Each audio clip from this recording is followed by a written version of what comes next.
That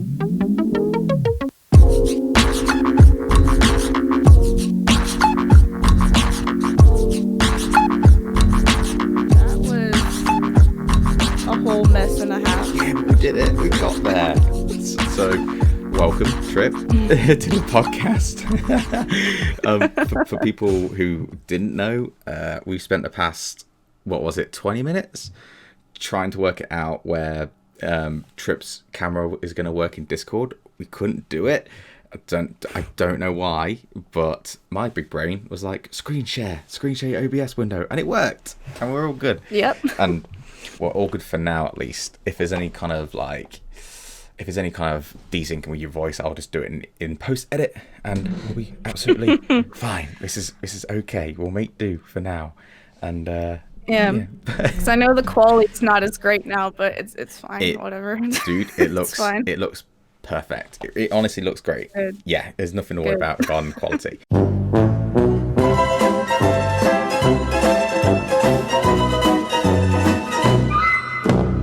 I was worried about the quality was going to be less, but it seems perfectly fine to me. And I'm sure for people who are watching, All right, cool. it's the same thing. Anyway, how are you after all that? Well, I'm good now. Good. Trip, Yeah. what's your actual name? I wanted to message you this, but we got a bit caught up in trying to get things set up. Are you still going by Trip? I was trying to think, like, am I going to refer to you as Trip? Am I going to refer to you as something else? Like, what would you prefer to be preferred to be referred to? God. So most people on social media know me as Trip, but my real name is Taylor, though a lot of people don't really know that. So Taylor, as in Taylor, Taylor or ER. That's an awesome name. Ah, Taylor's a good name, dude. Like, it's better than Dave. Yeah, so most people do know me as Trip on social media, but yeah, so very few people know that that's actually my real name. So it's a world exclusive. Funny. It's a world exclusive here first on the Creator Cast. But I've always known you as Trip since I followed you. So I always have this moment where I'm doing these and I'm like, how do I refer you? Like, do I call you by your real name?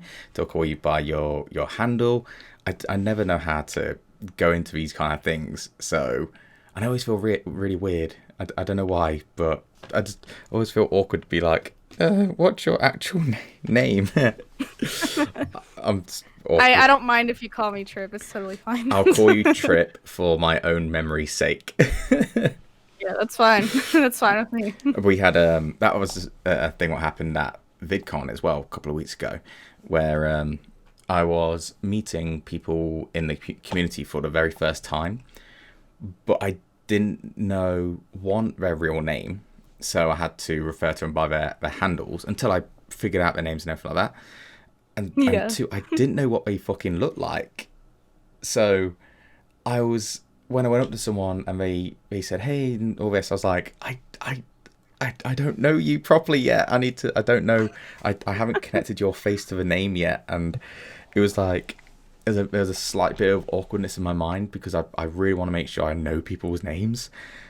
But yeah, in the end, we just spoke to each other in however we wanted to. And it was really nice. It was such a good time at VidCon. I think this is the first time I spoke about VidCon on the podcast. Oh, yeah. But it was... Yeah, that's kind of how people were with me at PAX, too. They're like, oh, can I just call you Trip? I'm like, whatever, it's fine. Yeah.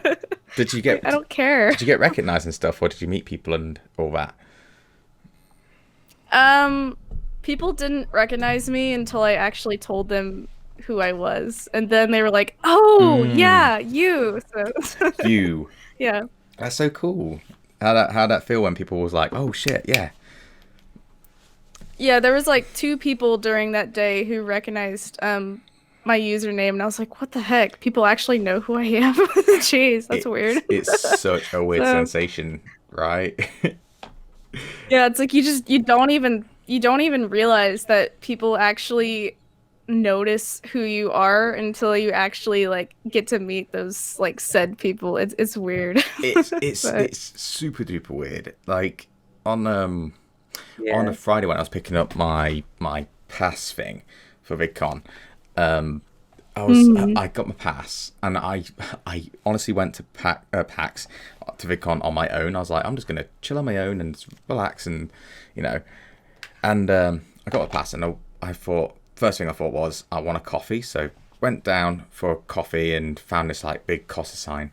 So I was super like Costa, cool. Had my headphones in, listening to music, just walking by, and then I just heard someone go whiskey. I'm like, oh Ooh. shit! It was I.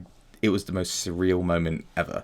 That and Right. it's not that it wasn't the fact that I was meeting people and recognized me. It was people who I didn't know were there, or I didn't recognize myself, or didn't know they were going to be there, and then they shout my name out, and it was just weird, like really overwhelming actually, if I'm honest. And that was Kitty, or Hi Zombie Kitty, I believe is the handle. I cannot remember, but everyone who I met at VidCon were just beyond lovely.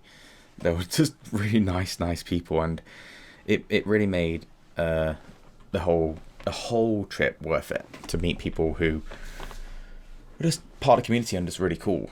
You know, like obviously meeting.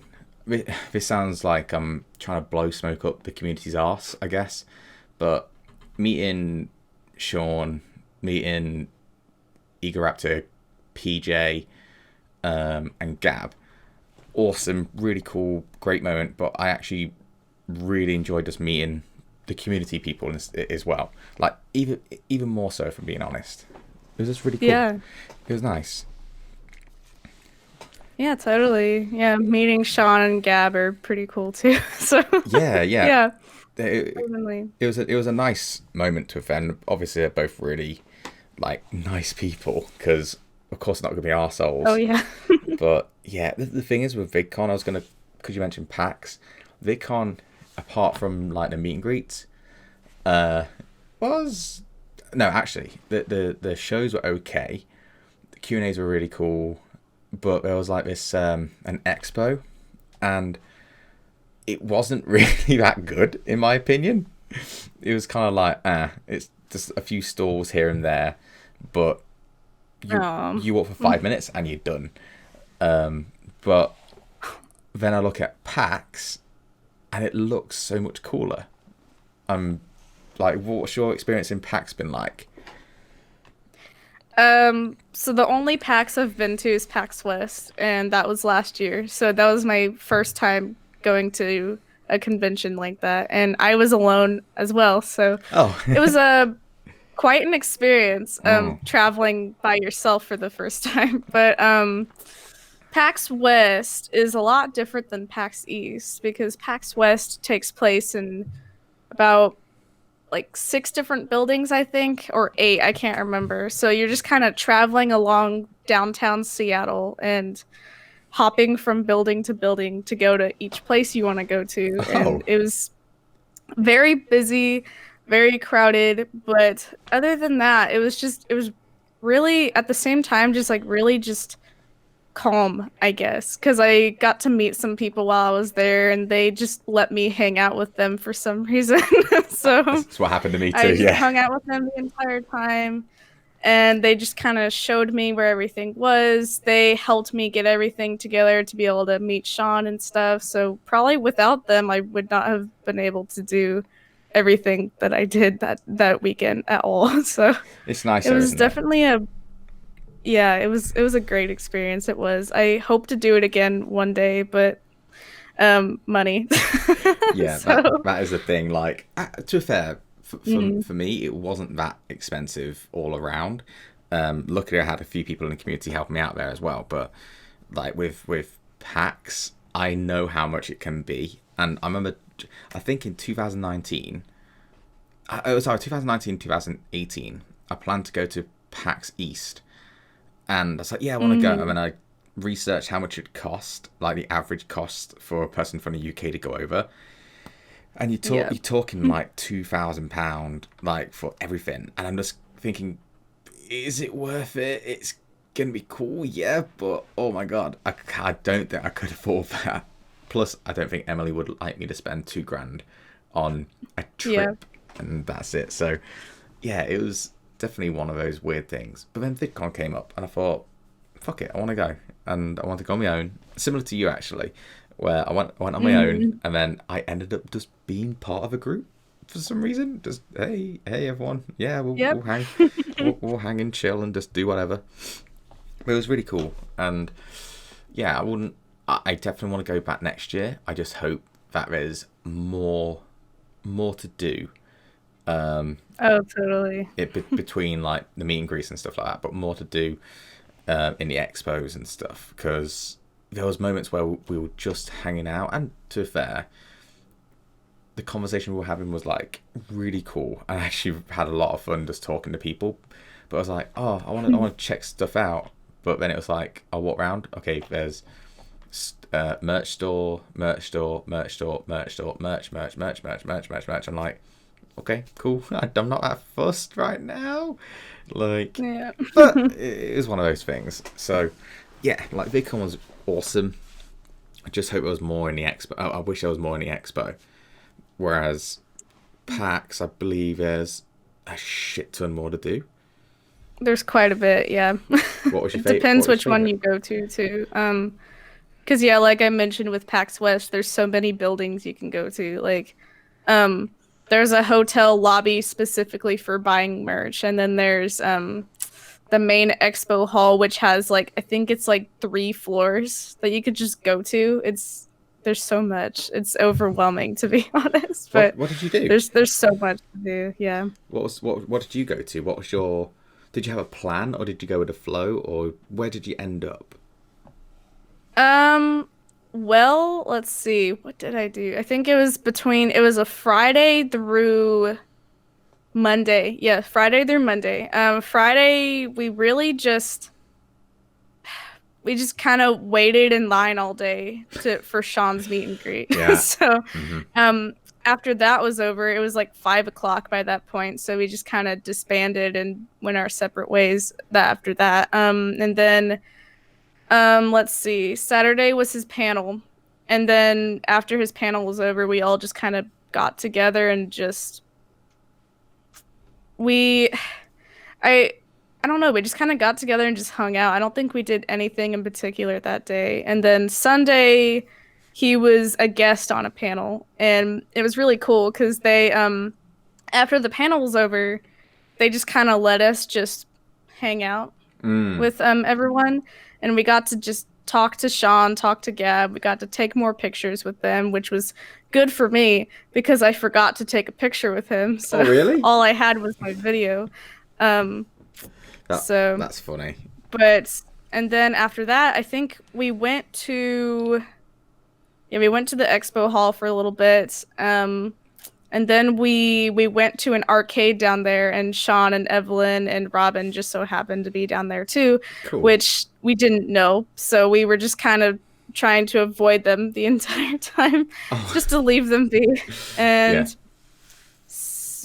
Monday, I was kind of on my own Monday. I just went to a bunch of panels and stuff about like streaming and all that. So Nice. just to keep myself busy. So yeah. Was there anything you learned from those kind of panels? Was there any information you took where you're like, oh, I didn't know about that? Or was it kind of, you sat there and went, this is cool, but I pretty much know everything they're talking about? Was it like that? Or did you actually take something away from it? There was definitely some things where I was like, "Oh yeah, that's actually a good point." Because I went to one panel was about getting a job, like an artist job in the game industry, and they were Mm. kind of talking about like, "Here's what you need in your portfolio. Here's how you should contact people and stuff like that." And I'm like, this is actually really That's helpful. But great. um, and then yeah, the other one was like doing charity streams on Twitch, Mm. and they just kind of were talking about um like how you should plan doing that and like how it can benefit you and how it can benefit the charity and stuff like that. So it was pretty cool. So Maybe I need to go yeah. and like especially for the charity stream stuff, because I just throw something together and hope for the best, and that's it. Yep. Maybe I need to take Yep. notes, or maybe that's the reason why it like works in a sense, because I'm just there, and then hopefully it works and we raise some money. Like, yeah. Have you done a charity Yeah. stream before? Yeah, I've done two. I did, let's see. I'm trying to remember exactly when I did them. I did one in January of last year. Mm-hmm. For it was American Foundation of Suicide. for Suicide Prevention. Yep. Um, I think I raised like $30. That's still And good, then dude. let's see. The second one was in October main thing, and I did it for St. Jude, I believe. Yeah. And I only raised $3, but I mean, hey, $3 is $3. So This is a thing I've been speaking about to quite a few people in regards to like charity streams. For some reason, I've had quite a lot of people asking for advice about it, and quite recently actually about what to go, how to go about it, how to raise it, and contact people and all that kind of stuff. And I feel like I sounds really weird, but I feel like I'm not the person you should speak to because I'm not that like structured in it.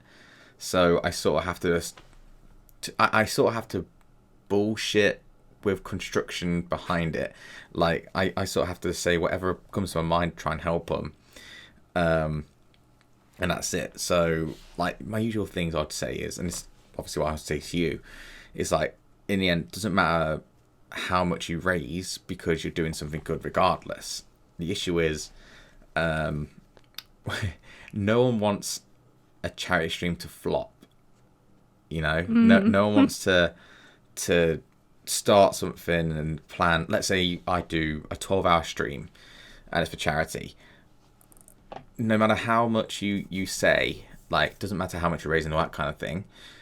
I personally feel like when you're about to do it, you do want to hit your goal, and if you don't hit the goal, you kind of like, you're like, I didn't hit the goal. Oh no, kind of you sort of go, ugh, it's a tiny bit, because we want to make sure everything's a success. You know, we want to try and make sure it works out in the end, and then we have to sort of get past that. You know, we have to get past that idea that it could completely go wrong.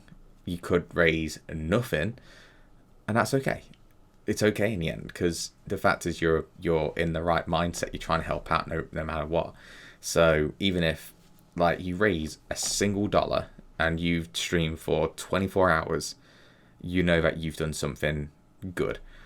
It might not be the monetary value, but at least your, how can I say it? Your energy has been put into something what helps, you know, and going to like the benefits of the streamer. I mean, you sometimes get follows from it. Sometimes people will pay attention to you, but that's like, I guess that's like a bonus if you would, but you shouldn't be doing it for that. You have no. you definitely can tell when people are doing charity events for recognition, not for the charity itself. And it's like, ooh, okay, it's not working out, my dude. But yeah, and I was gonna say, are you gonna be planning on doing another one at all? Like, obviously not now or straight away, but like when are you starting later on? But have you got a mind of doing it again, or have you been like, maybe not? What's your thoughts about it? I've definitely been thinking about it because I'm like, yeah, I'd like to do at least one a year, but my thing is that I'm like, okay, I have no idea when I'm going to do this Yeah. charity stream. Uh-huh.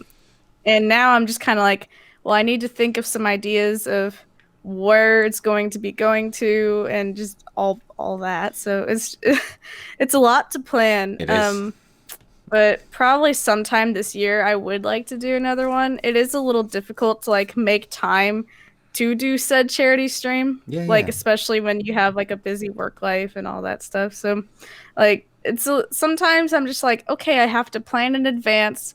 I have to tell my family and my friends to leave me alone for the full day and then just do it. So Oh, that's funny. yeah. Like you have to just lock the door behind you, kind of thing. See, with streams and charity streams, especially, like for me at least, because it's 12 hours, I'm totally prepared for something to go wrong. Like Yeah. the dog has just ran away with one of my socks, is about to eat it, or the internet crashes, or things go wrong, or I get a knock on the door as a delivery. It's like in 12 hours anything can fucking happen, so it's okay if something slightly goes wrong. I remember when we did I remember when we did the first 12-hour charity stream, and it was me, my friend Jay, Super Antlers. It was free, I believe, and Emily. Emily was there too, not for 12 hours, but we'd. God, it was such a clusterfuck of a charity stream in the end. It was just a mess. We still raised we hit the goal and stuff, but I just remember Man. so many things went wrong, and like we'd be setting everything up, putting it in the living room, got all these lights and stuff, and there was moments where we were playing, went from using the PlayStation to moving on to the Switch, to moving on to the PC, and every time we switched, the stream crashed, so everything went wrong, and it's like, but I was just like, yeah, don't worry about it, make it fun, and because in the end, if it fucks up, it's frustrating, yeah, but you gotta just try and make fun of it in the end. It's like, Yeah. I think I take that. You know what? I think I take that inspiration from one, my dad, but also when Sean did his "How Did We Get Here" tour. There was a bit in his show where the projector just switched completely off, so you couldn't see what was being played. And he made it into a bit. He like made it into something funny, and the audience got involved and all that kind of thing. So he went from, for some people, a fucking disaster, and then just turned it into something what is, memorable. So yeah, it's an interesting one. But I kind of like those moments where if it goes wrong or there's something not really planned happening, try best to go with it. And I think that goes with streaming too, to be fair. Oh, yep. I think, what do you primarily stream? Is it art streams you do, or is it gaming streams? Both. What do you prefer, by the way? I'm interested in that. Honestly, I don't really know if I have much of a preference anymore because it's like I like doing a mix of the two because I get bored of the same thing very quickly. So Yeah. I'm like, okay, so today I'm gonna do an art stream, tomorrow I'm gonna stream this game, tomorrow I'm gonna stream this game, and then I'll do art after that. So yeah, I try to mix the two.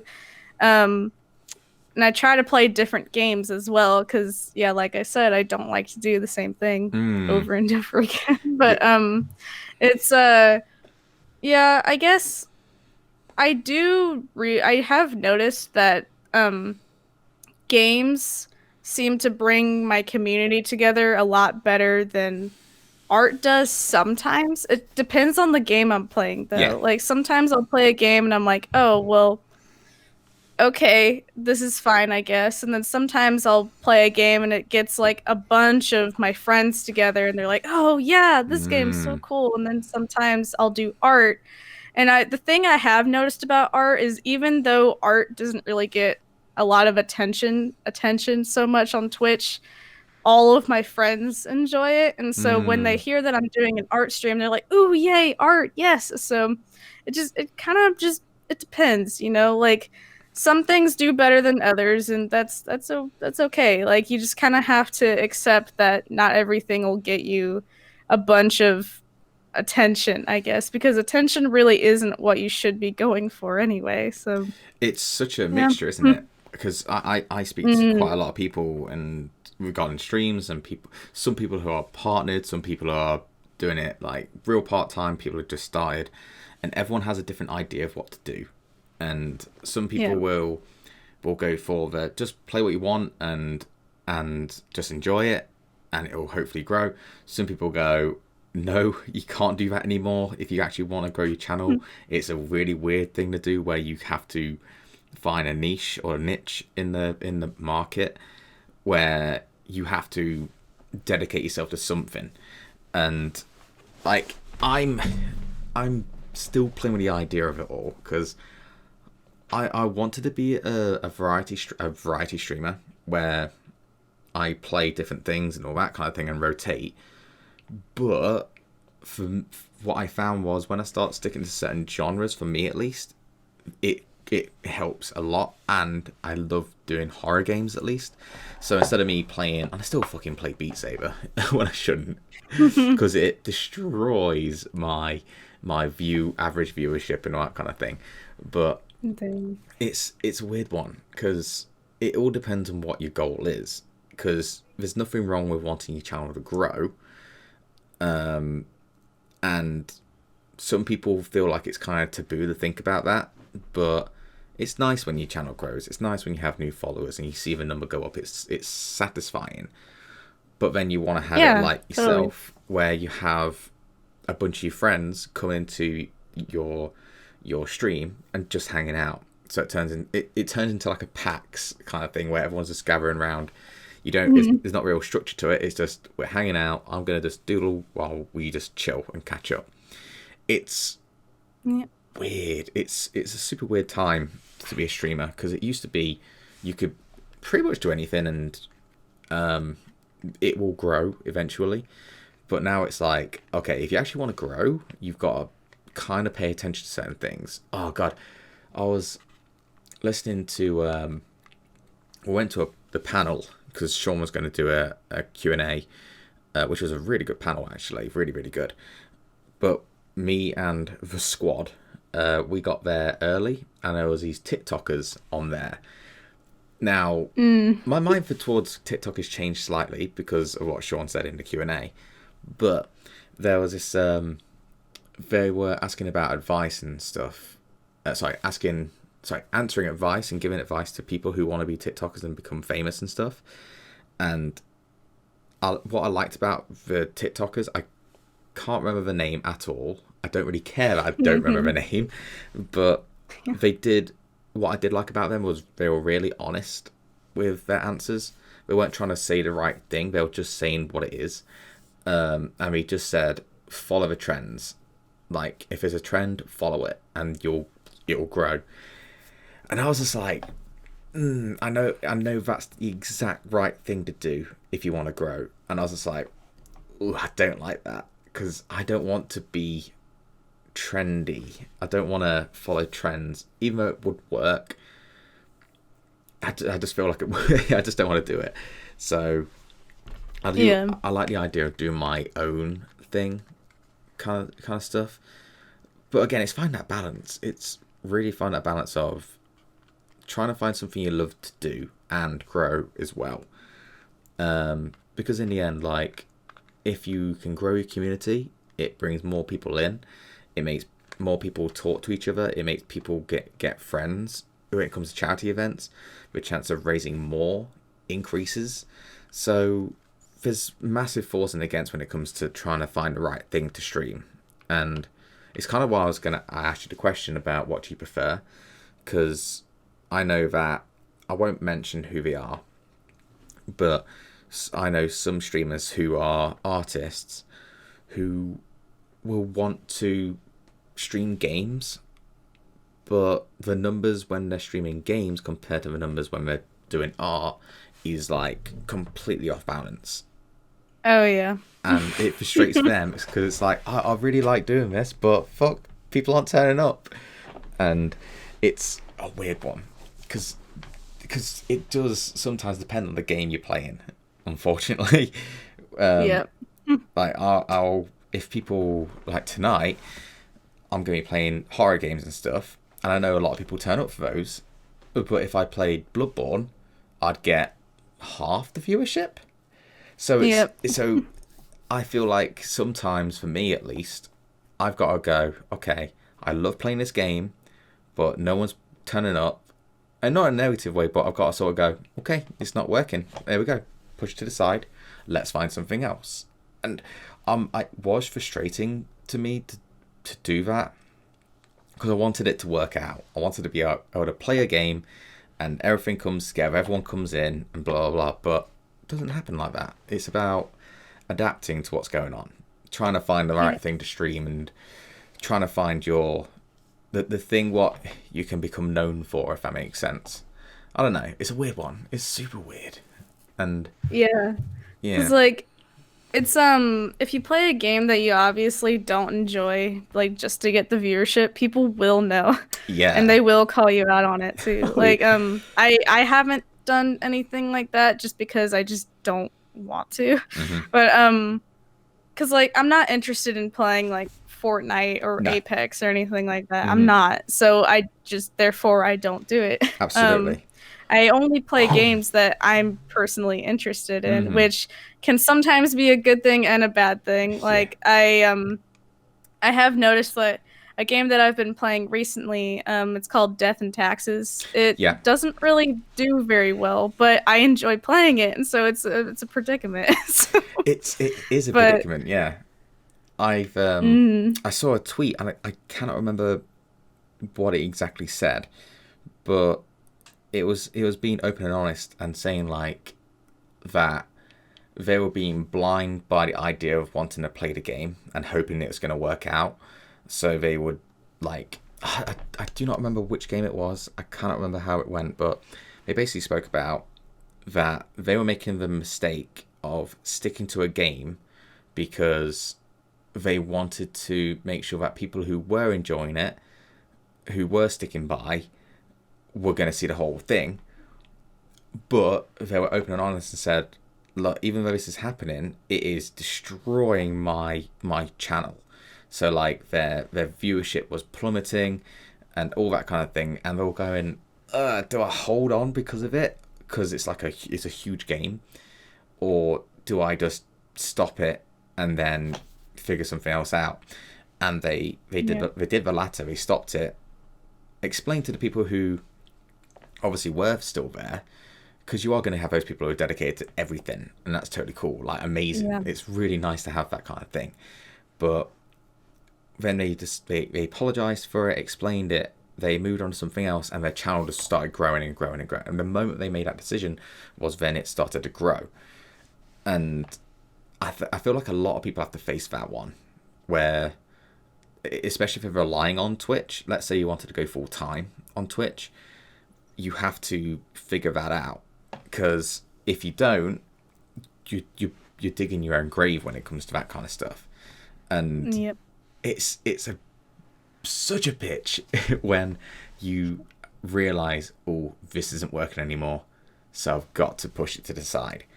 Like, thankfully, my Saturday night streams where I am playing random horror games, that always works. Like, knock on wood, that's something what I love to. It's one of those sweet spots where I love to do it. People seem to love to come and watch. It brings new people in as well. Like it's the best of all of it.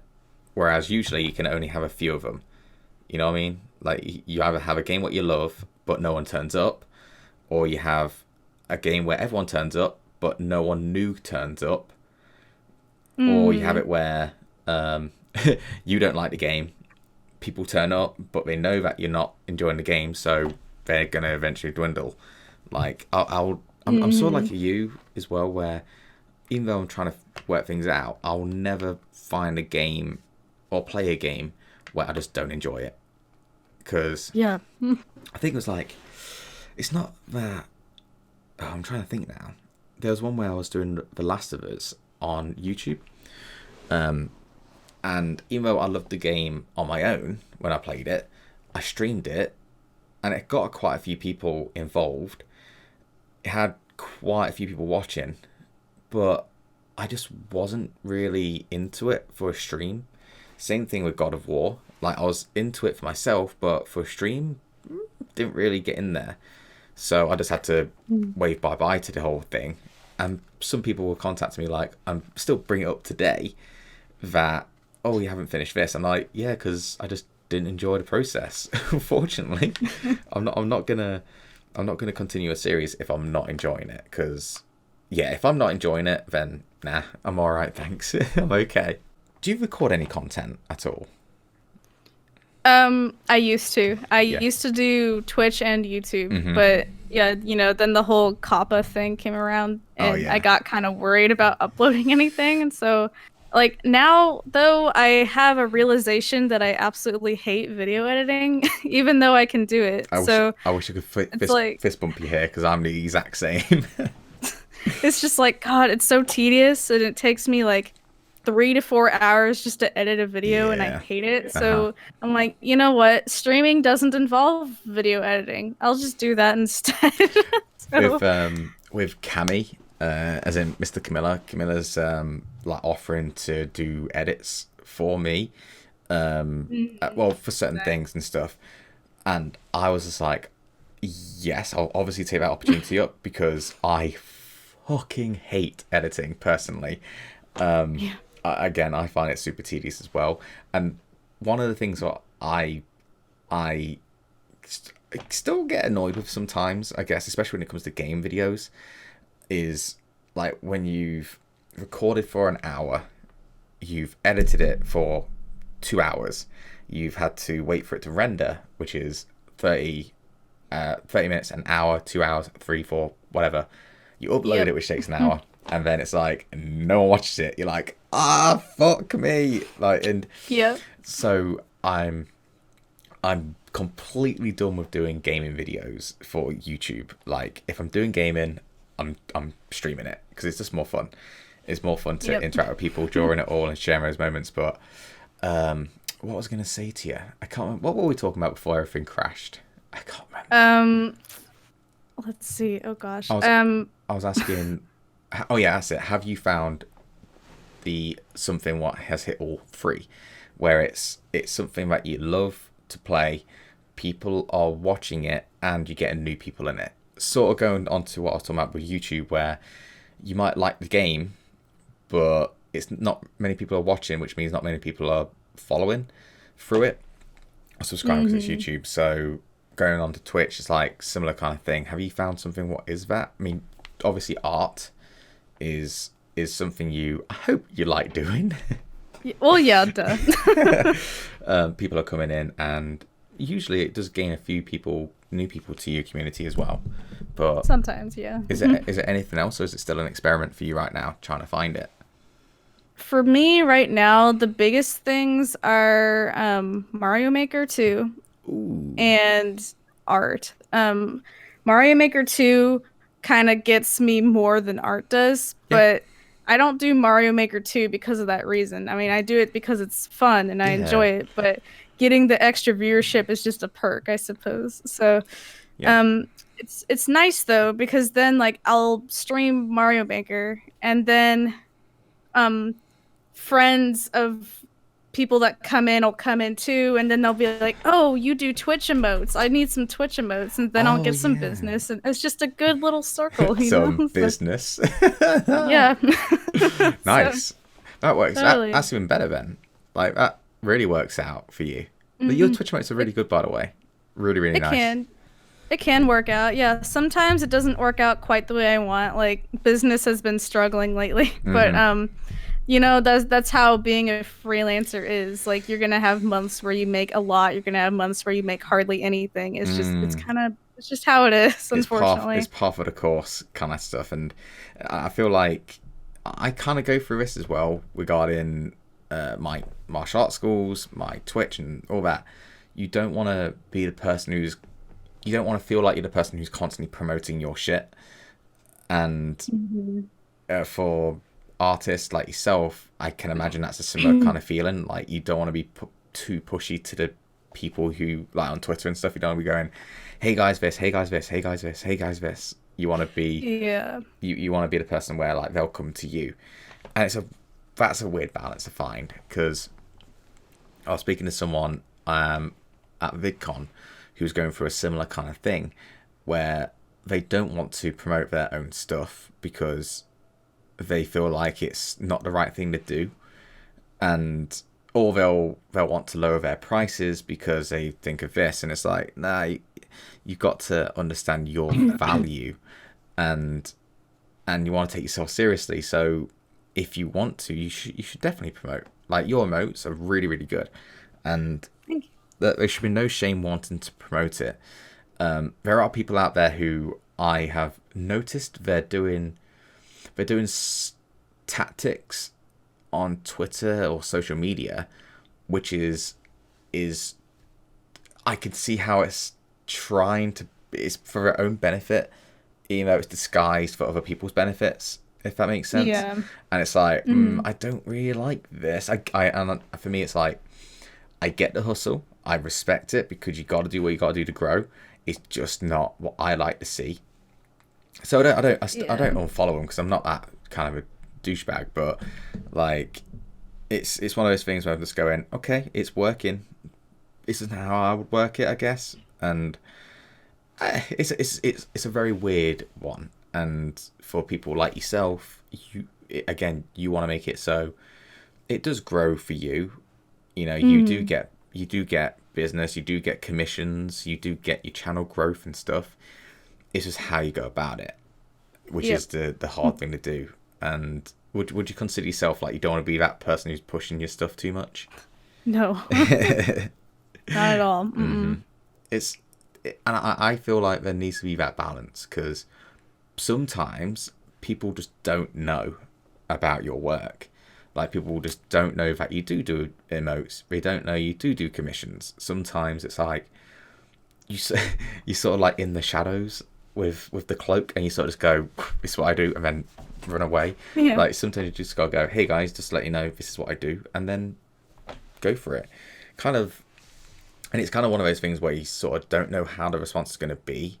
You don't know if you put yourself out there that you're going to get people contacting you going, "Hey, you want to, I'm interested." You're kind of worried that you'll do that. You'll mention that you do emotes. You mention that you do commissions. You're open for commissions, and you put all that effort in, and then you get nothing in response. That's Hmm. a big fear of a lot of people.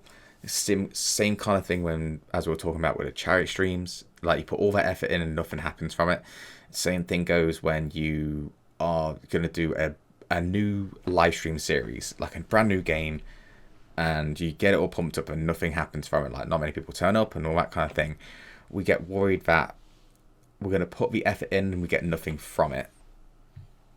And in those moments, that's when you should do it because you just Yeah. don't know. And I said this with, should I say? Can I say this? I won't say who it is, but in regards to a certain creator, they want to do a charity event, taking similar ideas from what I do regarding like getting people who are artists to get involved and do commissions and all like giveaway commissions and stuff. And they said they're like, "Oh, I feel really cheeky taking it." I was like, "Fucking take it, steal that idea. That's totally fine. Do it." Because they were worried that if when they post about it, asking for people to contact them to do the commissions and giveaway stuff, that they won't get any responses. They were worried about what's going to happen, and they posted it, and a shit ton of people got involved. Maybe you actually. I cannot remember if you messaged this certain person, but I don't know. That's completely off my head. But in those moments when you feel like it's not going to go right or you're not going to get responses, you can be surprised by it. You can just be Yeah. like, "Oh shit, okay, cool," and then it goes. Similar, it happens like that sometimes where you might be terrified to ask other people for if they want to get commissions or they want to come by, they want to subscribe or want to join a Patreon or anything like that. But you don't know until you try. So fucking try. Yeah, definitely. It, Like just sitting around is not gonna do anything for you. the amount of people who will complain, and I was one of them, where they'll complain about certain things not going their way, but they don't do anything about it. Have you ever heard the story of uh, the dog and the pin before? Uh, maybe.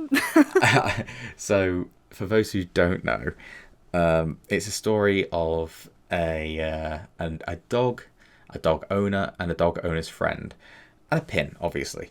But basically, the dog owner and their friend are in the kitchen. They're just having a nice conversation, and we just overhear the dog moaning, like just going, just crying, all that kind of thing. And the friend goes, "What's up with your dog?" And the owner just goes, "Oh, it's sat on a pin." And the owner's like, "Oh, is it, okay. Why is it still there?" And he goes, "Oh, it's not hurting enough for it to move. It just wants to moan instead." Like, so it kind of relates to that, where people will only make changes when it's already too late, or they're reacting to something going wrong. Kind of like when people get ill, that's when we start looking after themselves. Whereas it should be looking after yourself to prevent getting ill. Same kind of thing when it comes to commissions, to growth, to anything you want.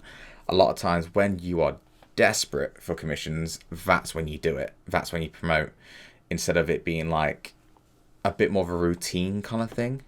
We act out of desperation instead of inspiration. And that can really, it can make results, but it puts you under stress. Because then you're doing it as a, oh shit, I really hope it's going to work. And thankfully, the universe sometimes looks after you like that.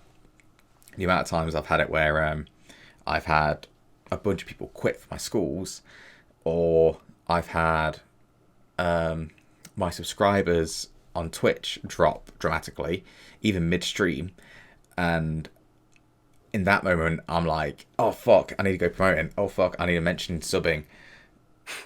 And somehow it works. Sometimes I don't have to do that, and the universe is like, here you go, someone's going to gift sub a shit ton, or someone's going to contact me and get involved and all that, or they bring their friends down.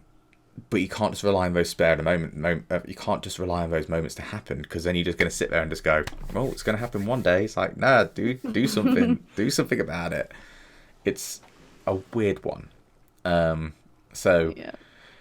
yeah, it's an interesting one for yourself, because you're really talented. So you should put yourself out there a little bit more. Like, just dip your toe in it a bit more, in my opinion, and just see how it goes. Because you never know.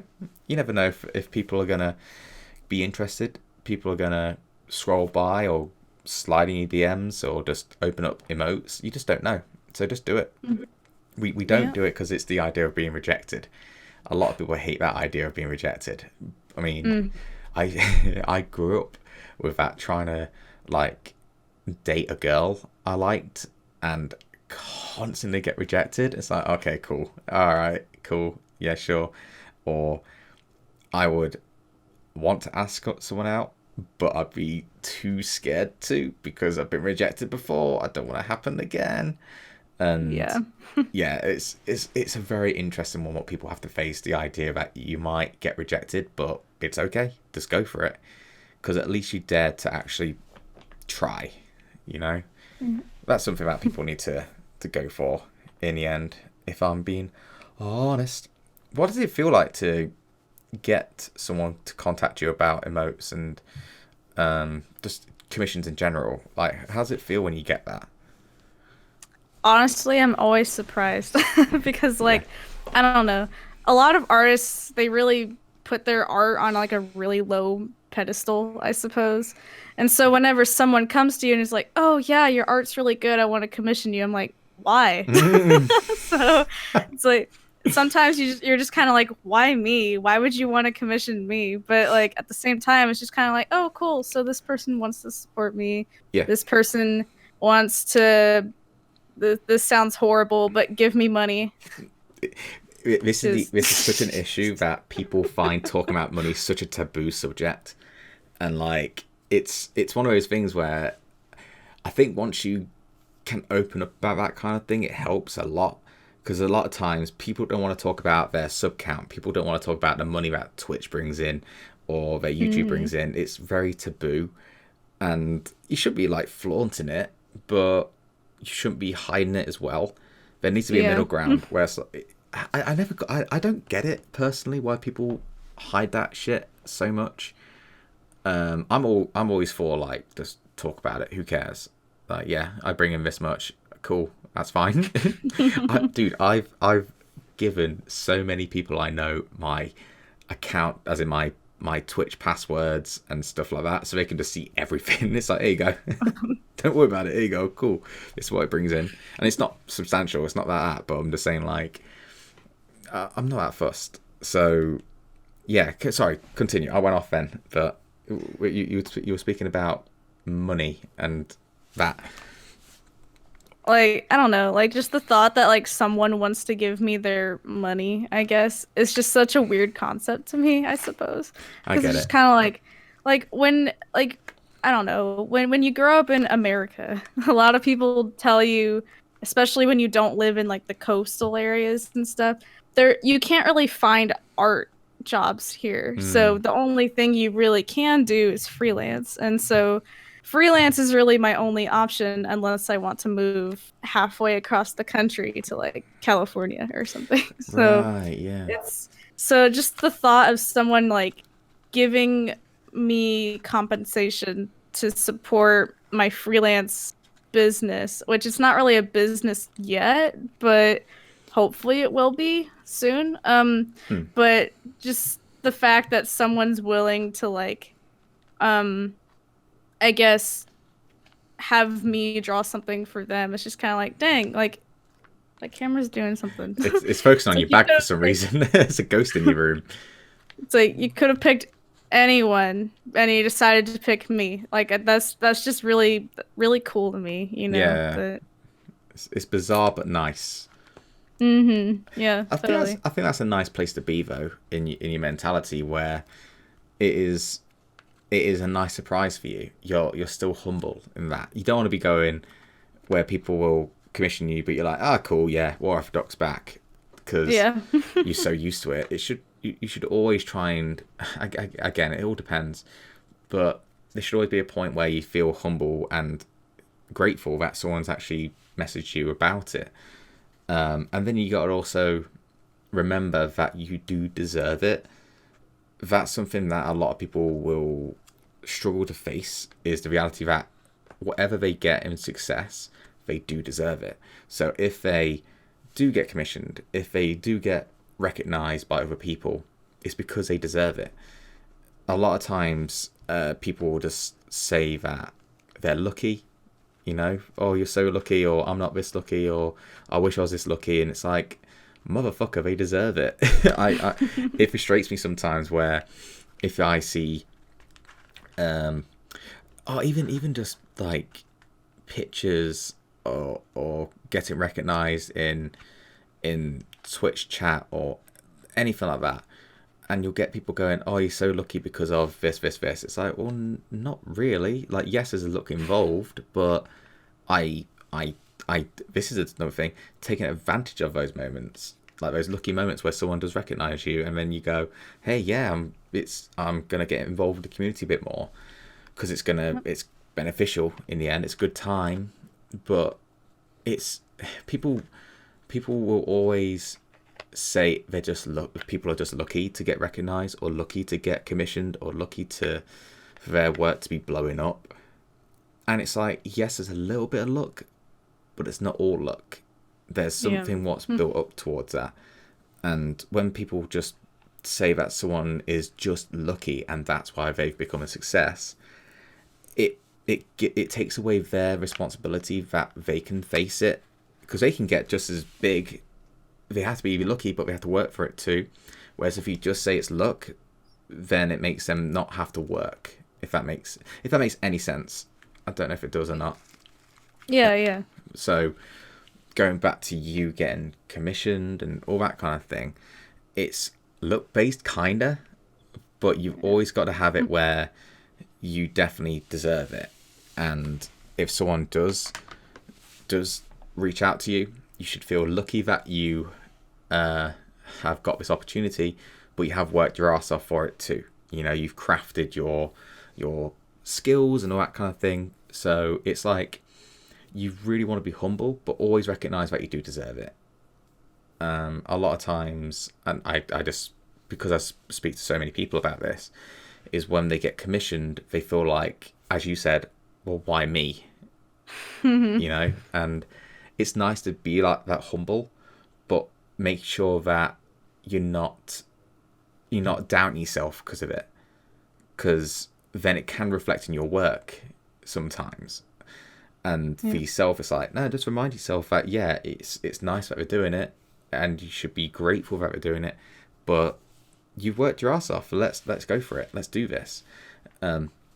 Similar kind of thing with Sean as well, where yes, he got that shout out with from PewDiePie, but then he took that opportunity, took advantage, and worked his ass off to get to where he is now.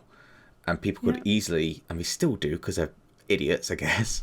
They could go, yeah, you've got. Is he on 25 million now, or is he 22? God knows. I think it's like 22 or 23, I think. Yes, I think it's Markiplier's got 25, but either way, like 20 plus million subscribers, and they'll still think it's because of PewDiePie shout out from so many years Yeah. ago. It's like, no, dude, he had this opportunity in his hand, and he was lucky, but also his stuff what built up to that because he had to work his ass off to get recognized. But it's what you do with that opportunity, you know, to help yourself grow as well. And there's nothing wrong with that.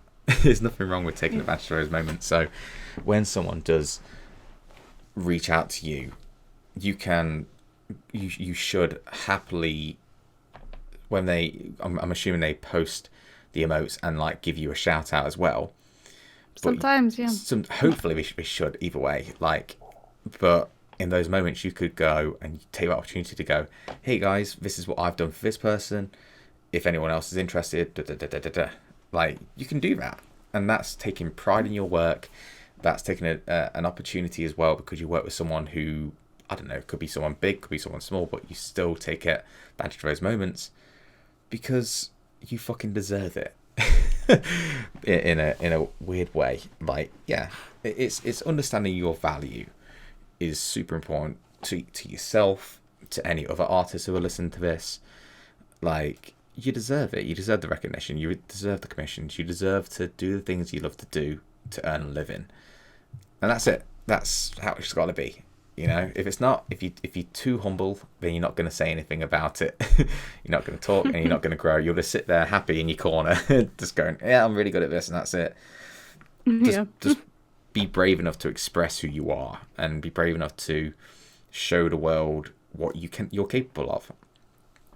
And then it snowballs. In the end, hopefully, it builds and builds and builds. But yeah, it's interesting. It's always interesting when it comes to that kind of thing. What's your favorite thing to do though when it comes to commissions?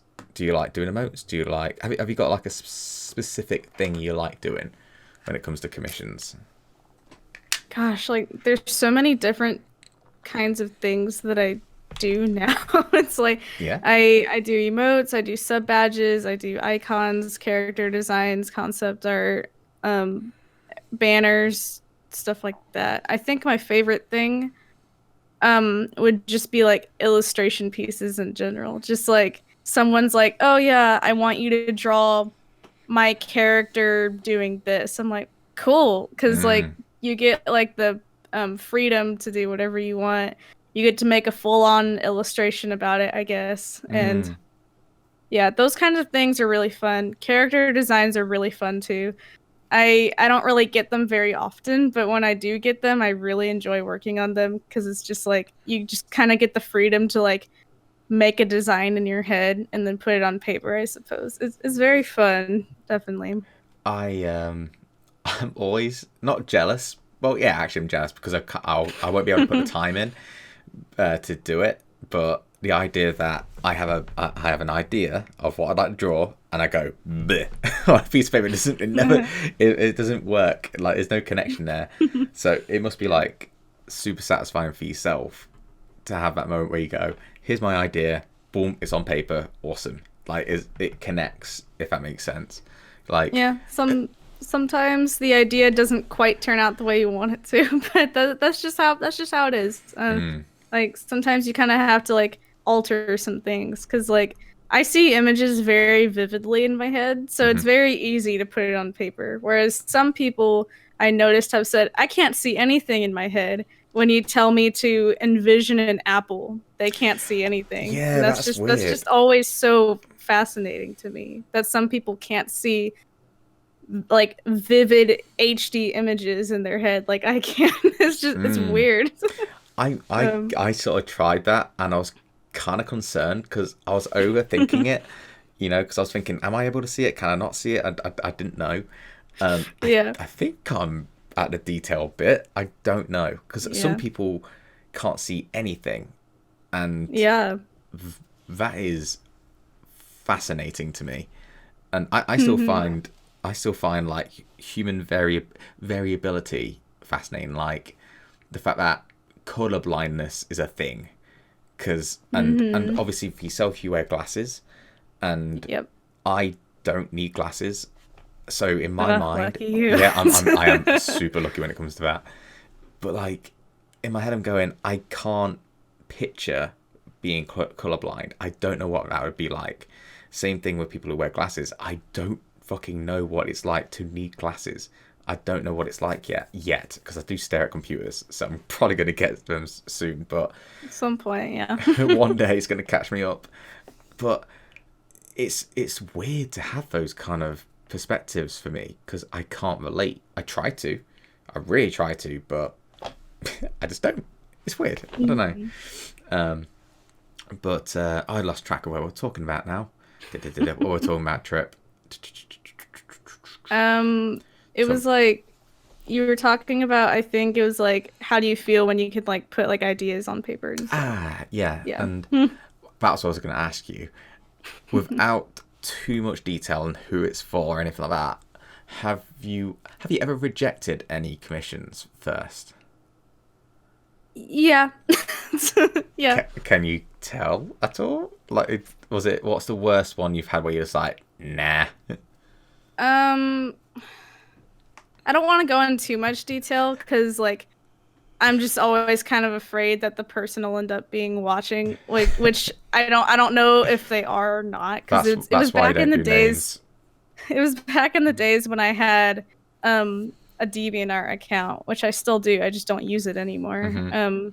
So I highly doubt they're still following me in any way.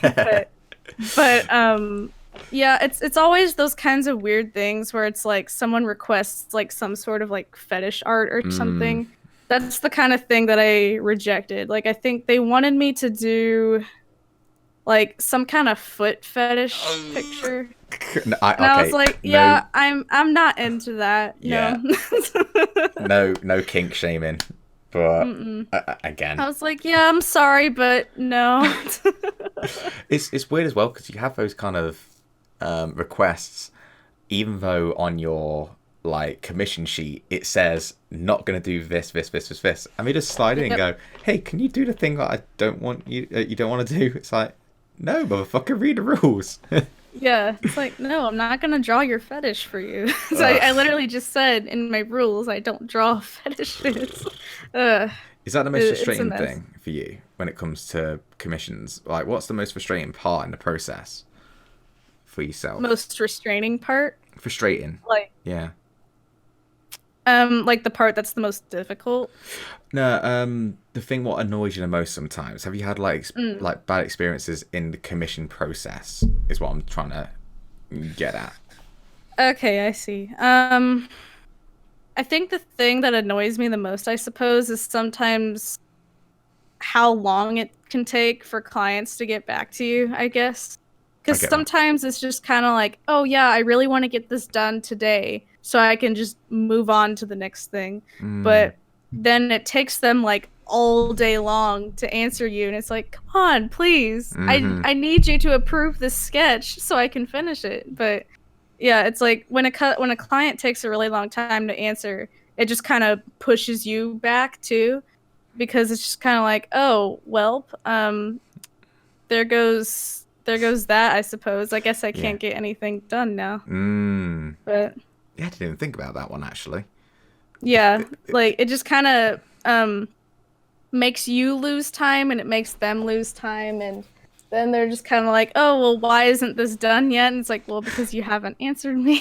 So it's like I always try to get client approval first Yeah, before yeah. I continue anything, because I've had those kinds of cases before where it's like you completely finish something and then people are like, actually, can you fix this? And it's like, but I'm already done. So now I just try to get approval right away. And I'm like, Mm-hmm. okay, this is the sketch phase. If you want anything done, you can have it changed now. But after that, I'm gonna charge you. So Yeah. it's Yeah. just that kind of thing.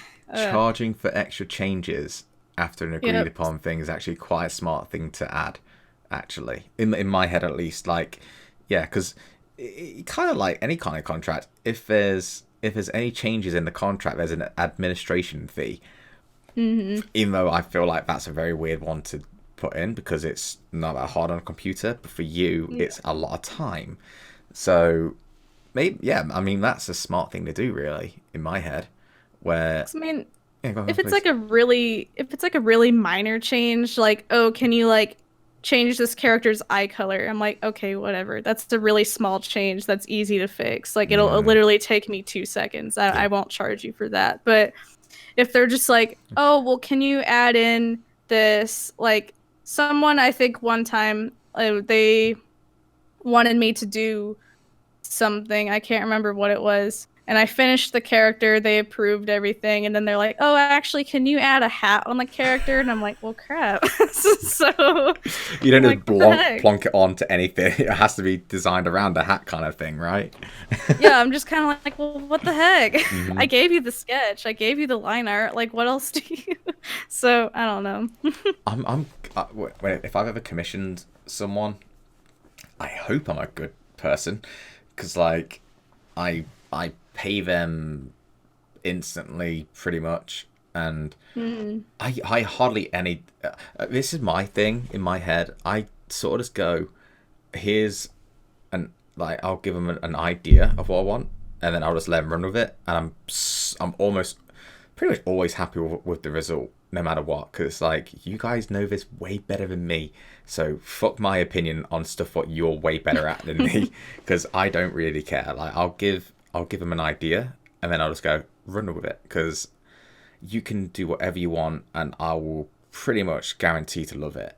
And it's not the fake love, like oh, like well, for guys like myself who have like short hair, and when they do the haircut stuff, and they put the mirror behind your head, and they go, "How's that look?" Even if they like did a massive dick in the back of your head, you'll still go, "Oh yeah, looks good." And that's it.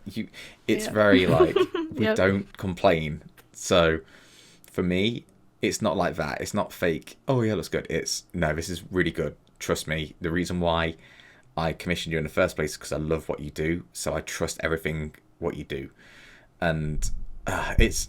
I can imagine how frustrating it can be for yourself and other artists to be going through those moments where it's like, "Hey, I hope it's really good. I've spent so many hours on it. Oh, you want me to change the entire thing? Cool. All right." Yep. it's it. I just I don't know. It's a very very interesting thing when it comes to that kind of stuff. But Hmm. frustrating, I guess. Do you have what's your schedule like though when it comes to commissions? Is it that you sort of sit down and you just get it done in one big go, or do you do like segments? So it's like I'm going to do this, I'm going to take a break, I'll come back to it later. What kind of artist are you when it comes to that kind of thing? I usually do commissions on stream, and I'm Oh. a very quick worker.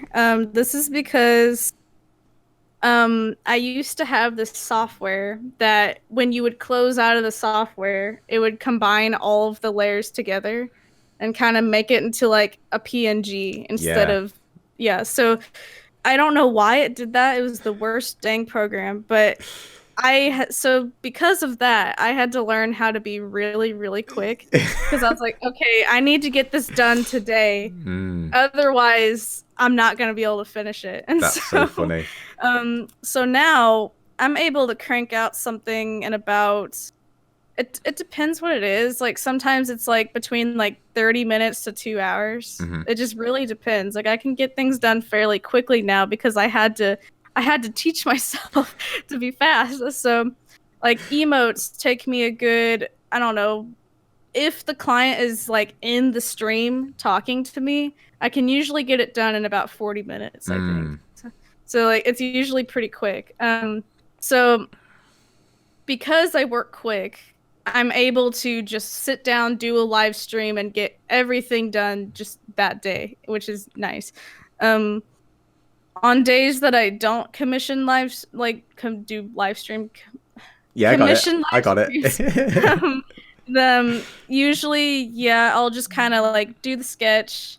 I'll send it to the client, wait for them to answer, do the line art, do the coloring, and like a lot of the time, I just kind of just do it in just one sitting, unless it's a really big commission, Sure. which then it usually takes me at least a couple of days to do. But yeah, nowadays, like yeah, and then of course when I don't have commissions to do, then I stream games instead. so, Ah, I see. so yep, and that's Ah, been a lot lately. that's all right. It's not a bad so thing. Yeah. so but it's Just do fine. I doodle enjoy streams. playing games too. So Mm. What is the your downtime like then? If you once you've got past commissions, is it still gaming, or what do you do to like just chill? What's your chill day like? oh gosh, That heck. doesn't. You sounded stressed out talking about a chill day. Because it's just kind of like, well, gosh, like the only thing that I really am good at is art. And so even Mm. on days that I just have a chill day, I'm like, yeah, drawing. And then people are like, well, what do you do outside of work?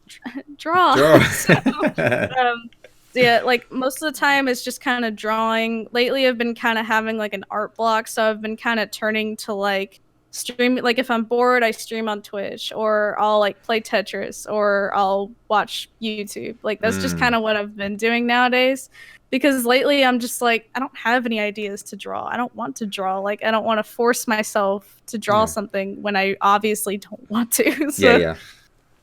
yeah. Do you get out at all, or are you very are you very introverted with what you do in the day?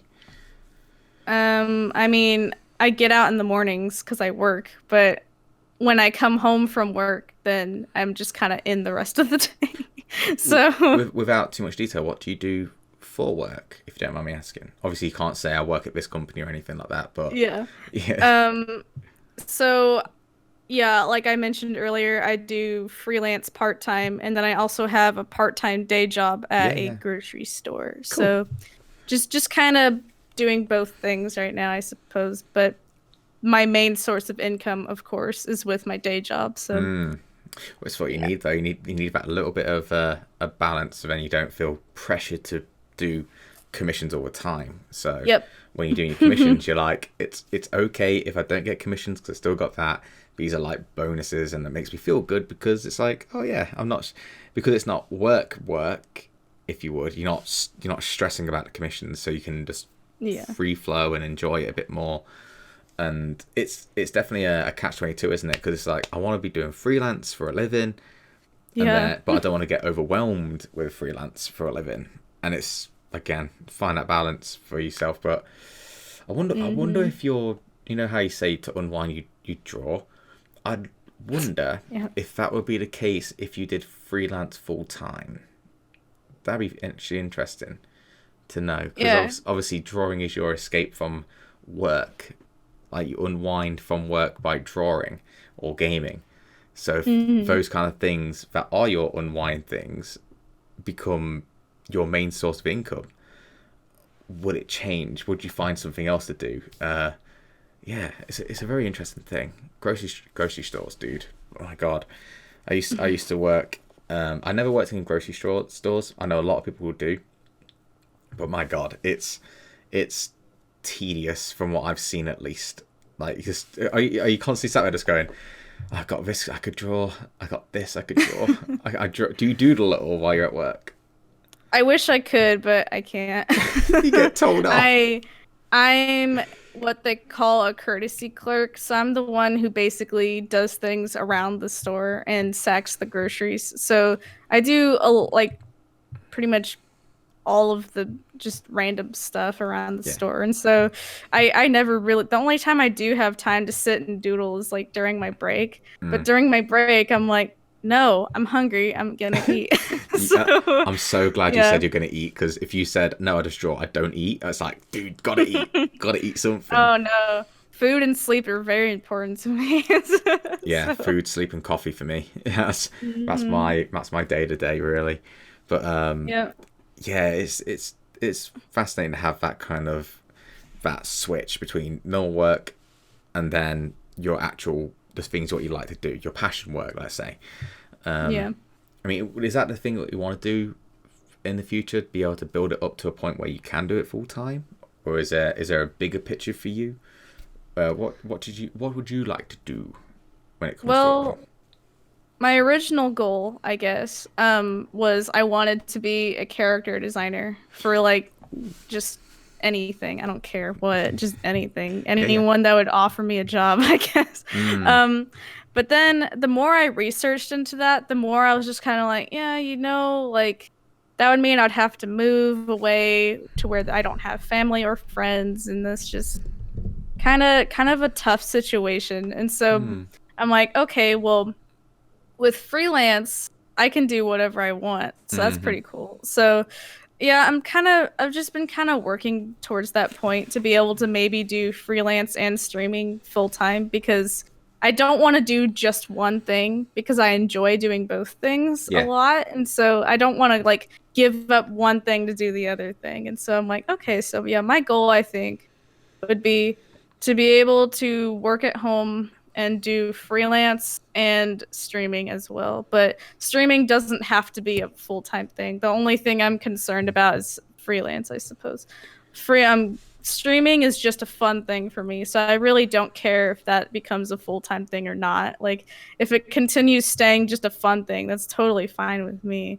Um, Mm, but yeah, like I can definitely say that I am I guess better off than I used to be with freelance. Like with good. freelance, I used to just make like pocket change, I guess, but now I actually make enough to be able to like, oh, cool, I can put a little bit into my savings or something now. Hey, that's good.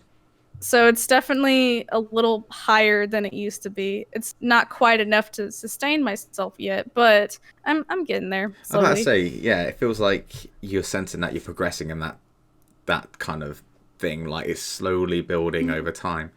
That's really Yeah. good. You know what's really good as well? Like the idea of your streams and stuff is that you're saying that you obviously get more commissions in, but when you do get commissions in, you can stream yourself doing commissions. So that Mhm. means it goes back to what we were talking about over an hour ago, where we're talking about the big three, where you love doing the commissions, it brings people in, and new people come in. Sorry, it brings your usual people in, so they chat and stuff. It's like a hangout, and it can bring new people in.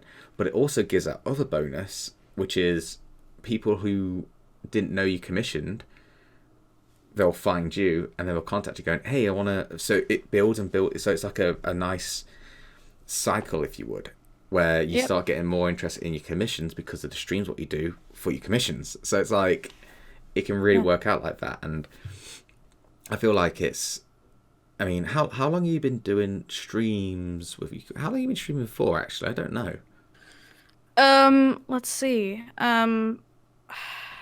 I'm trying to remember exactly. I made my account back in 2016, but that was just Yeah. so I could like watch people and comment on other people's chats and stuff.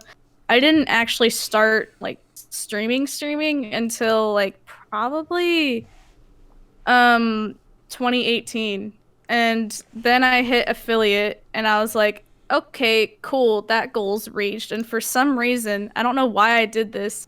I just kind of put it off to the side because I was like, Yeah. okay, I hit my goal. I don't have Ah, to stream every single day now, which was a huge mistake on my part. yeah. Um, I switched over to YouTube, started doing YouTube videos instead, ended up realizing, okay, maybe YouTube's not my thing. I enjoyed Twitch a lot more, and so then I Mm. switched back over to Twitch. So, It is weird, isn't it? As soon as we hit a goal, we go, yeah, done now. Like, yeah, don't have to do the work. I think about that now and I'm like, why did I do that? I should have just stayed consistent because Yeah. I would be so much further along now than I am if I would have just stayed consistent. But no, for some reason I just didn't do that. It's one of those things, isn't it? It's like, what's the phrase I keep thinking of?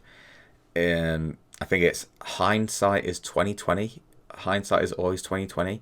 So when you're looking back at it, yeah, of course it's a silly thing to do, but in that moment, it's just one thing we do, isn't it? Like we always think in that moment. I'm trying to figure out like when I started streaming because I do not know. People, this is something I was going to say actually. I hear people talk about their like Twitch anniversaries, their YouTube anniversaries and stuff. Hmm. I don't know when I started. Yeah, like I don't really know when I actually started doing streams. Like, cause all I know is that I hit affiliate. I think it was the summer of 2018. Mm, So I've been an affiliate now for about 1.5 years. So I just kind of base it off of that, I guess, because I'm like, okay, I guess I've been streaming for about a year and a half now. I don't know. Like that's just kind of what I have to base it off of because I don't really know. I'm honestly struggling to find out where I started because I did this thing with I actually started on Twitch, but my my computer wasn't good enough to actually stream properly.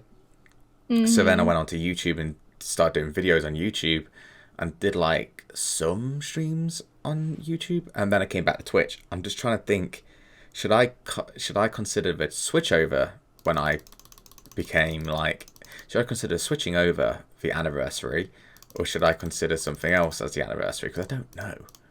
I mean, yeah, I I don't know when to celebrate. I'm just sort of going, yeah, I don't even know what month I started. Yeah, I I don't either. I'm so unprofessional when it comes to this kind of thing. I'm not organized at all when it comes to setting up my streams or knowing my.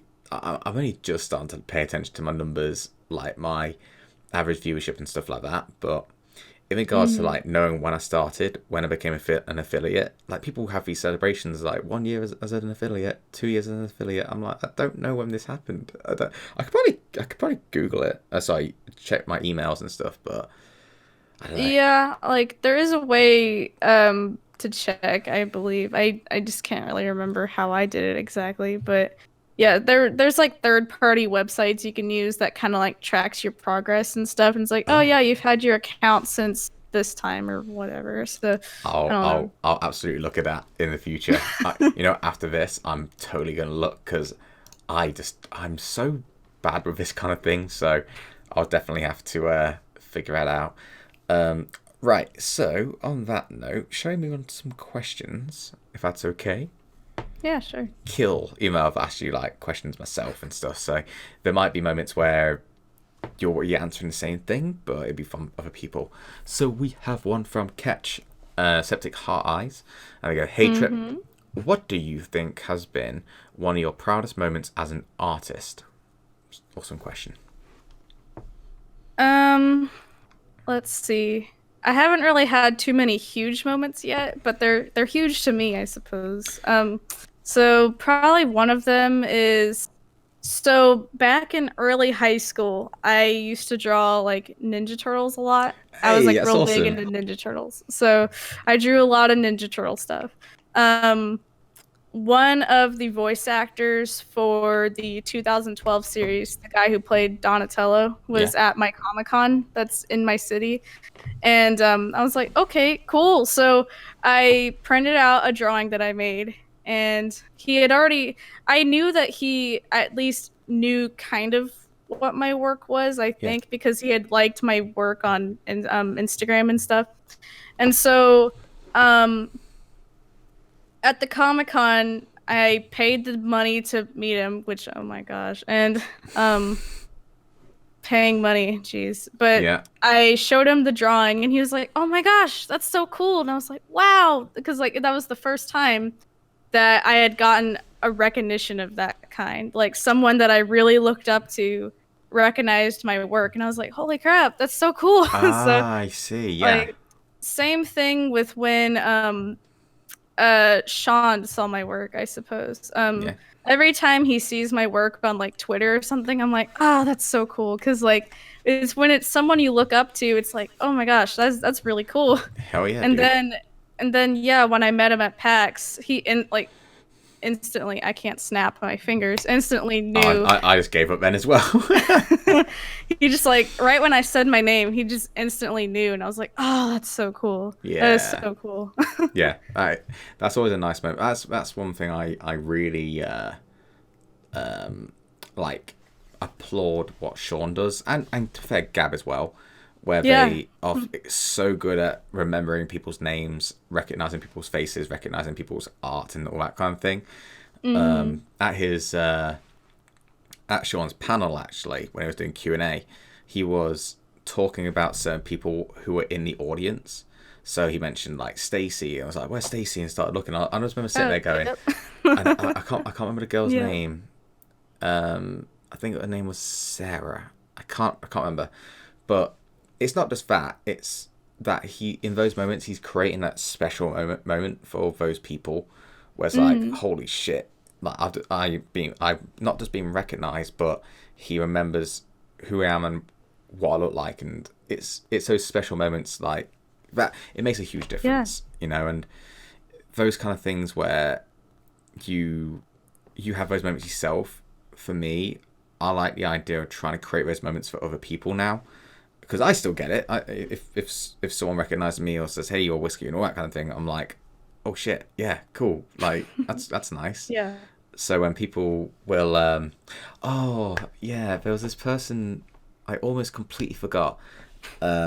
This person, I was walking through the expo, and someone tapped me, and they recognized me, and I didn't know obviously who they were until they said their name, and I was like, oh shit, I do remember you from Twitter and all that kind of thing. And this is kind of a secret, but doesn't matter. Not really. It's not really a secret.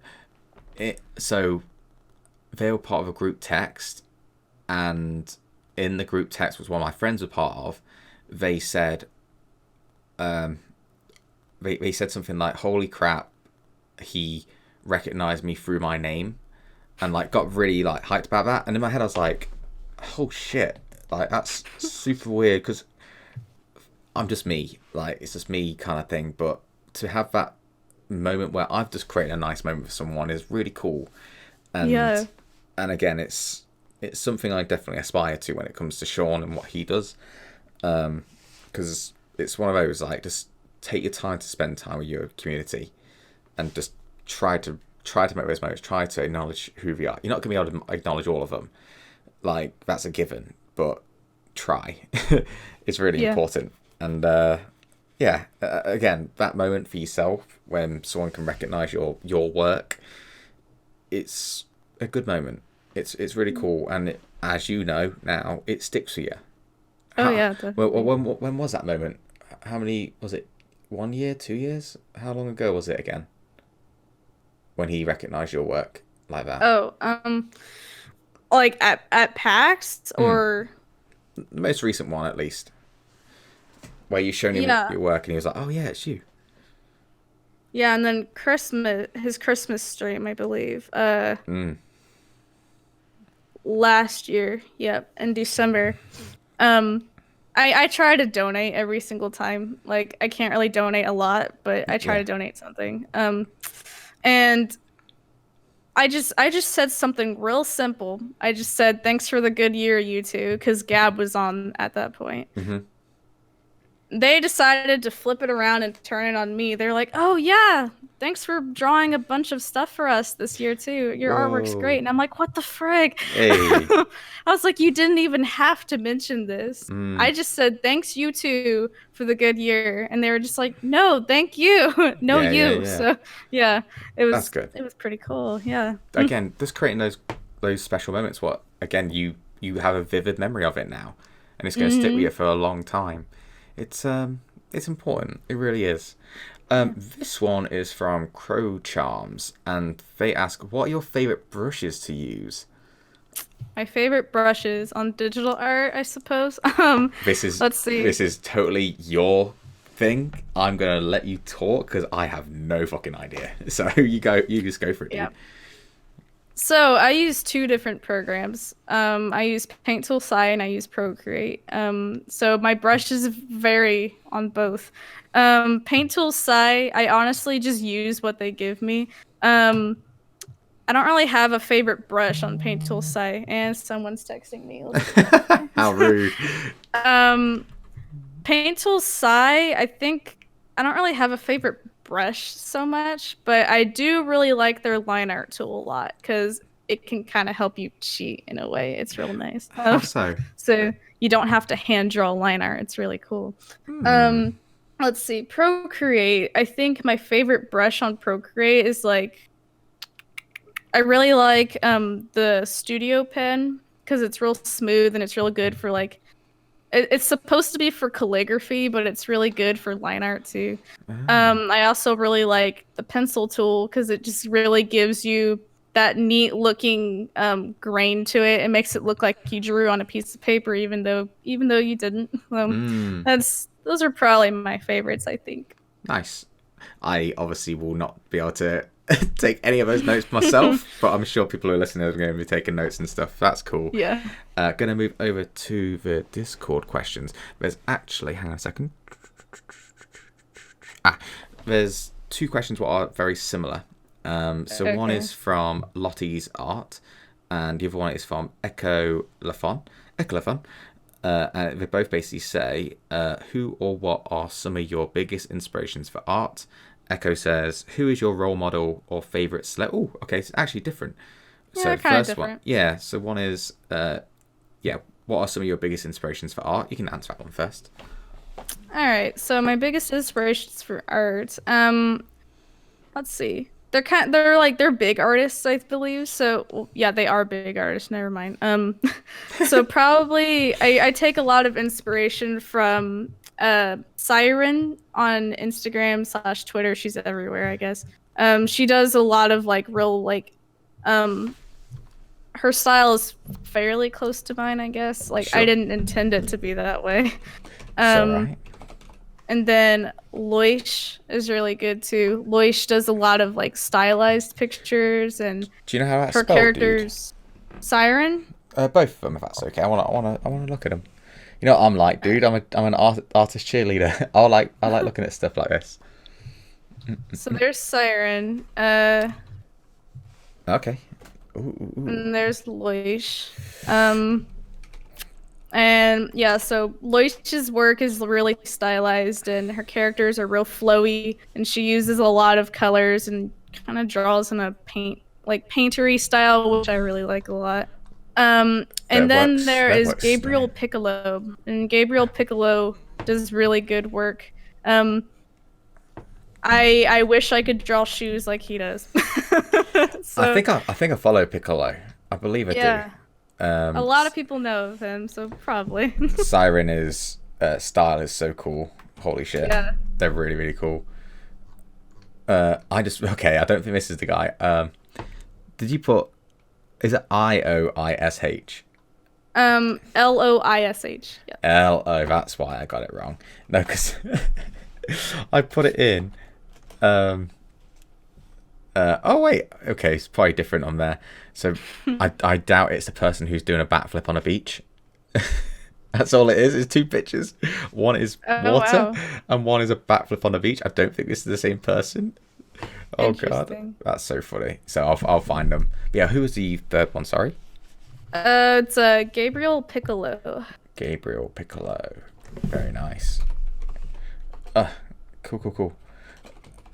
Piccolo. I think I know who that person is. Probably. Yeah, I do. Yeah, their work's Yep. really cool too. But is there any others? Those are probably my main three, I think. Like, I really take a lot of like stylization from Siren and Loish's work. Piccolo, I I don't really take from his work necessarily because he draws a lot of things that I really don't know how to draw, like backgrounds and shoes and clothes. I But see. Yeah, I see. but I just kind of like his work. I guess is like a kind of work that I strive to do. I guess Nice. like his work is kind of like I look at it and I'm like, yeah, I want to learn how to do day. So that's Mm. kind of like a motivational thing, I suppose. Nice. That's awesome. It's always good to have those kind of inspirations. I believe everyone has someone to look up to when it comes to that kind of stuff. Yeah. I think it keeps you going in the end. So Echo says, "Who is your role model or favorite celebrity?" So it's you. What do you want to do? You can Let's answer both, by see. the way, if you want. Answer both. Yeah. Okay, let's see. My role model, right now is probably Sean. Yeah. There's a lot, there's a lot of reasons he'd be a role model. Yeah, yeah. And then my favorite celebrity. Honestly, I don't really know if I have one because it's Mm. kind of like I used to have one. Like I used to have a celebrity that I was like, yeah, I love this celebrity. It was Robert Downey Jr. Ah, what a beast.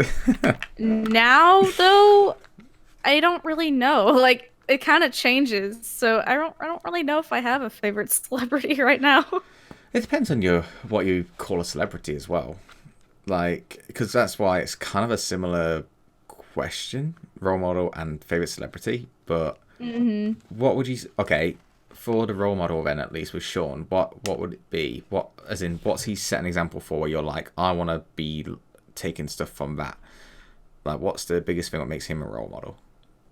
I think the biggest thing that stood out to me, this was the way I kind of found his channel too, was like his whole PMA thing. Because Mm-hmm. when I found it, it was in 2018, and 2018 was an awful year for me. It was terrible. And so Mm. like when I saw that whole PMA thing, I was like, okay, so this is really cool. Like I really took that PMA thing and I took it and I just grabbed it and I used it because I was Mm. like, yeah, I need to learn to be more thankful, don't I? So Yeah. that was kind of like something like that is kind of um what makes him a role model for me, I guess. Is cuz like he's never afraid, I guess, to talk about when he's struggling or when he's having a bad day. And I always struggled with that for the longest time. I'm like, nope, keep your feelings inside. Don't express them at all. Totally But get you. now it's just kind of like, you know what? Like, if you're sad and a friend asks you if you're okay, don't say you're okay. Like, just tell them what's going on because they obviously want to know. So Yeah,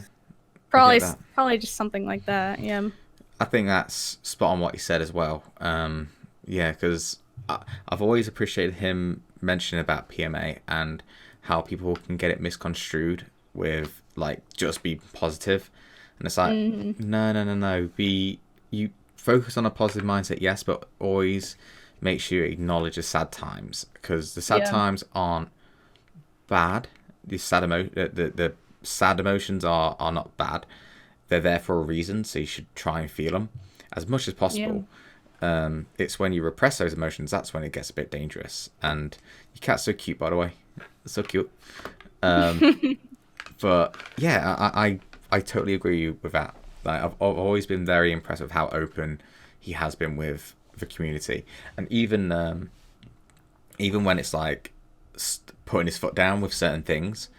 So if there's like a lot of disarray going on Tumblr or on Twitter, he's going, okay, I'm going to say what I want to say right now, because if I don't, it's not that fair. So Yeah. I always respect that kind of thing, like, and it should be hmm like that. I think a lot of times YouTubers are trying to say the right thing to make sure they please everyone, Yeah. and to see Sean's maturity regarding that kind of thing of trying to make sure he doesn't try and please everyone or try and upload every single day because he doesn't want to let people down, and he's been able to step back and go, actually, I'm going to do what I want when I want. I'm going to say what I want in regards to most things, at least. And if shit needs to be said, he's going to say it. And that's why he gets my respect for that. Yeah, it's interesting.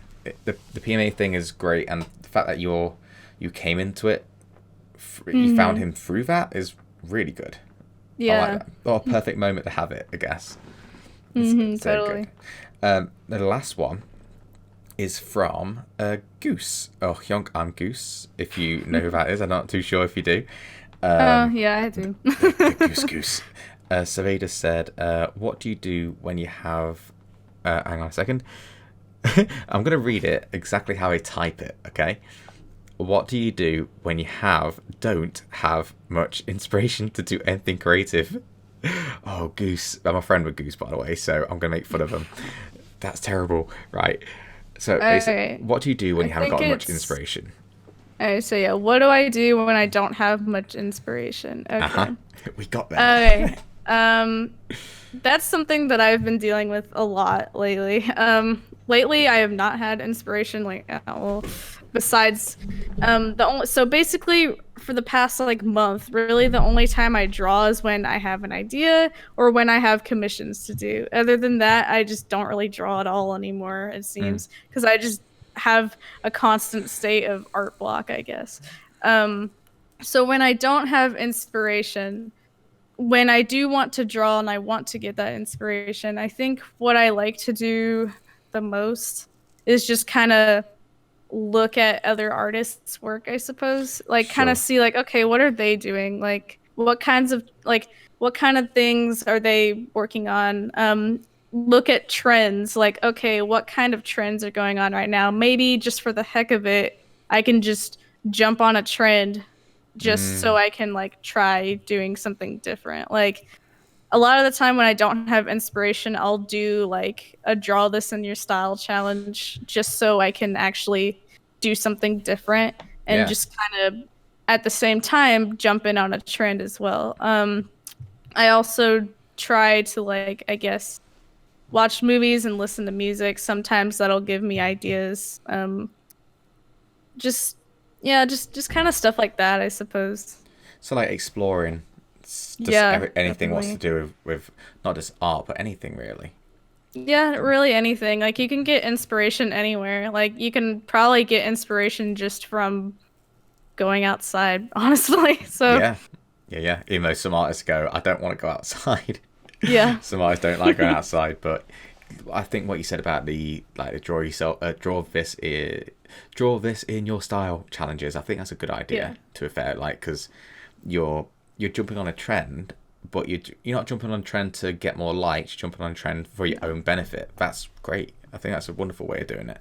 Yeah, because it's Whereas, kind of like, well, heck, if I don't have any ideas, just do someone else's idea, I guess, and just kind of practice drawing that way, I suppose. and then just make it your own as well, because you might learn Mm-hmm. something from it. Yeah. Yeah, I think that's really good.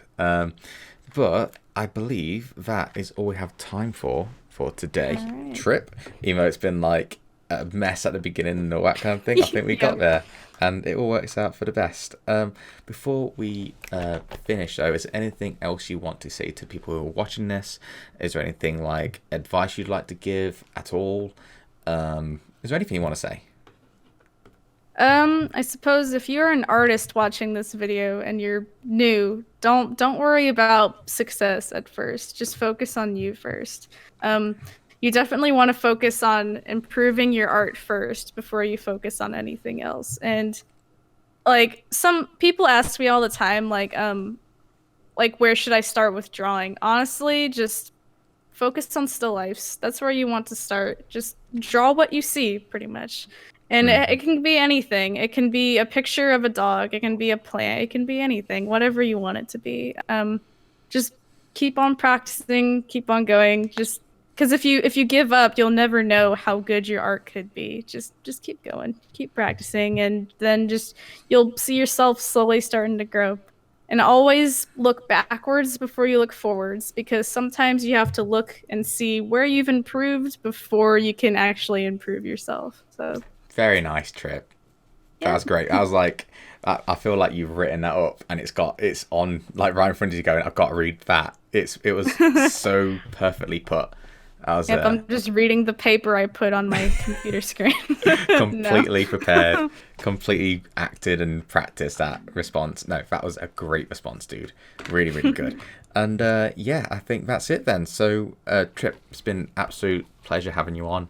Thank you so Yeah, much thank for coming you. on. Sorry about the delay. Obviously, things happen, but Oh, um, yep, it's fine. it works out in the end. So I've just got to say to anyone who's watching, thank you for watching. Make sure you leave a like, make sure you comment, make sure you share. But the most important thing is make sure you go and follow Trip everywhere. Trip, drop your all your social media things. Where can we find you and all that kind of thing? Just put it on the Discord, I'm assuming. No. Say it. Okay. You can find me on Twitch at Trip Draws. You can also find me on Instagram with Trip_draws because you can't do capital letters for some reason. You can also find me with the same username on Twitter. I mean, if you search up Triplet99C, you get the same result too. Those are probably the 3 main spots that I'm active at the moment. When do you stream? Is it a regular thing? Is it a scheduled thing, or is it kind of like whenever? I wish I could have a schedule. I wish. It's all good. My work schedule is so weird that I just kind of have different days that I stream each week. But at the beginning of every week, I put a schedule on my Twitch page. It's under a little section called, well, schedule. So that way everyone knows what I'll be streaming and around what time I'll be streaming. Perfect. That sounds good, dude. All right, and obviously I'll put all those links in the description down below.